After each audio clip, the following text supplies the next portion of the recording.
Serbisyong mabilis. Nagsagawa ang Benguet Police Provincial Office ng Oplan Kapkap para palakasin ang seguridad sa mga paaralan. Bilang pagpapatibay sa kanilang pangako na tiyakin ang kaligtasan at seguridad ng mga mag-aaral, nagsagawa ang Benguet Police Provincial Office sa pangunguna ni Provincial Director Police Colonel Junicio D. Bonay ng Oplan Kapkap sa La Trinidad National High School sa Barangay Lubas, La Trinidad, Benguet.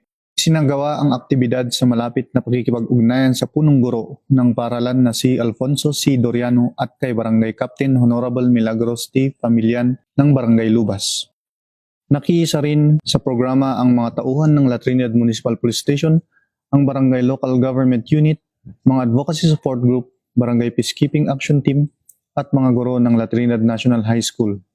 Bahagi ang Oplan Kapkap ng patuloy na programa ng Benguet Police Provincial Office upang higit pang mapalakas ang kaligtasan at seguridad sa mga paaralan sa pamamagitan ng malapit na pagkipagtulungan sa mga institusyong pang-edukasyon, makalokal na pamahalaan at iba pang katuwang sa komunidad.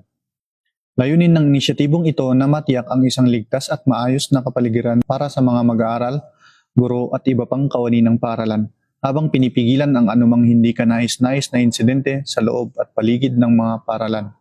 Isa rin itong maagap na hakbang bilang tugon sa mga kamakailang usapin sa seguridad, kabilang ang insidenteng naganap sa San Jose, Tacloban City, na nagpapakita ng kahalagahan ng ibayong pagbabantay at pagtutulungan ng buong komunidad.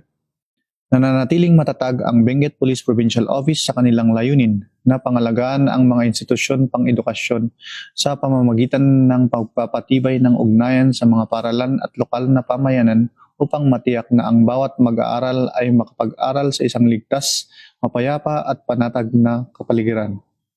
Mula dito sa La Trinidad, Benguet, ako ang inyong Police News Network Correspondent, Police Staff Sergeant Janwin C. Bulingan, alagad ng batas, tagataguyod ng Balitang Pulis.